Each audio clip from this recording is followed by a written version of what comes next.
in the Hebrew. So he says he's the first and the last, right? Yahweh is saying, I'm the first and the last. Yahweh says so that. Jesus says, I'm the first and the last. He didn't say that. In Revelation chapter... Omega. One of them said first and the last. No, in Revelation chapter 1, Jesus says, I am the first and I am the last. How can there be two first and last? What did that say right there? It says, I am the first and I am the last. Let's read it. This is Isaiah chapter 44, verse 6. It said, thus saith the Lord, the King of Israel, and his Redeemer, the Lord of hosts. I am the first and I am the last. So now let's go to where Christ said it. Right? Revelation chapter 1. Yeah.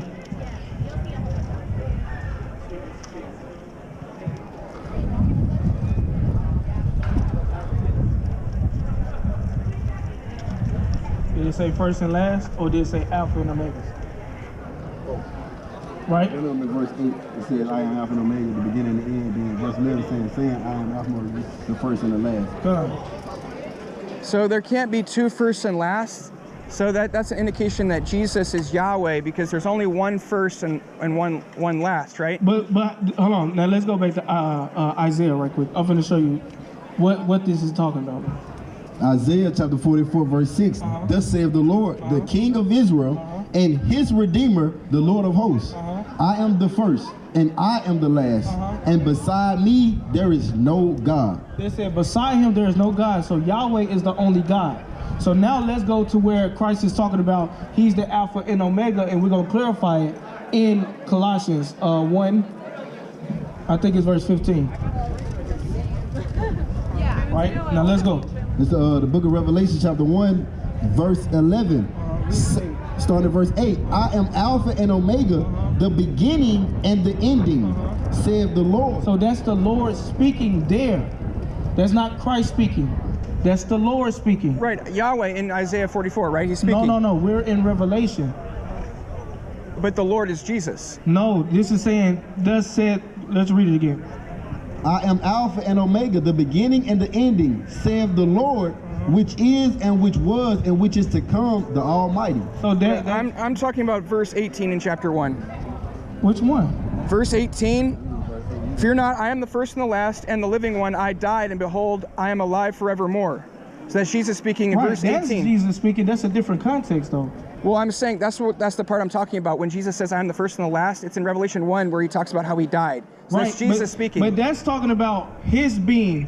When we read Isaiah, it's clearly talking about Yahweh and no other God being next to him. So Jesus Christ Jesus must be Yahweh. Because he says he's the first and the last, just like Yahweh does. Hold on. I'm going to show you why that doesn't make sense.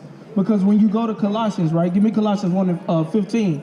He was made in the image, he's the express image of the Most High God, right? He's the image of the invisible God. Exactly. The exact imprint of his nature. Exactly. And so God's nature is eternal.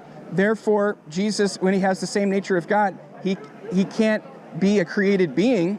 He must be the eternal God, because he has the exact nature of God, the exact imprint of his nature. Give me Hebrews as well. Hebrews 1. I'm going to show you that. Yeah, I gotta go, man. I gotta go. Okay, I have to go. Let's just read two scriptures right quick. Okay. Book of Colossians chapter 1 and verse 15. Who is the image of the invisible God, the firstborn of every creature, for by him were all things created. So if you're a creature, you was created, right? Right. So by him all things were created. Hold on. It said Jesus Christ is a creature. He's the firstborn of every creature. It doesn't say he's a creature. That's a term of preeminence. You can call someone the firstborn in terms of preeminence. If you're preeminent, that means you had an origin. Right, but it doesn't mean you're necessarily the first in creation, because in Psalm 89, God says that David will be his firstborn, but David wasn't the firstborn. So it's a title you can give to somebody to give them a position of preeminence. That's not. That's talking about a whole different king. That's talking about his kingship. That's not talking about. That's for an example. When you talk about the inheritance being passed down from the 12 tribes, Judah ended up being the inheritance. You see what I'm saying? It's the same thing with David. He was the one that received the inheritance. So when we're looking at this in this context, it's literally talking about Christ being created. No, even it's not. in Micah 5. No, it's not, because in John 1:3 says that all things that were made through Jesus. It says Exactly. without him was not anything made that was made. So Right. if Jesus created everything that was made, Exactly. he can't be made, because that would mean he would be that's creating not himself. true. Did Jesus Look, create himself? Hold on, Matt. Jesus didn't create himself. Were these buildings created by human beings? Yes. Okay, so created beings can create other things. But it says acting Jesus like it cannot created be possible. everything that was made. So Right. if he was Through made, the that means he spirit and created power himself. of But he God. didn't create himself. I'm finna show you otherwise. I gotta go, man. I gotta Don't go. run from the scripture. Last scripture. Revelation chapter 3 verse No. Give me Colossians. Colossians 1 and 15. 16. For what? For by him For by him, read. were all things created. Right. That are in heaven, that are in earth, visible and invisible, whether they be thrones or dominions or principalities or powers. So it said, by him were these things created, but the previous verse before, it said he was the firstborn of every creature, creating everything. So if he was the firstborn, he is the origin. He's the first. Hey, that's how. That's. Come on, bro, yeah. Firstborn over all creation refers to his preeminence over creation. No, it don't, bro. Give me Hebrews. Give me Also, Hebrews. Jesus has a created body. No, Jesus has a created body, but he has always It's the been book of God. Hebrews, chapter 1, starting at verse 2. His body was created, but not his godness. He's always been God. Hold on. No, we talking about his godness, his godlike state.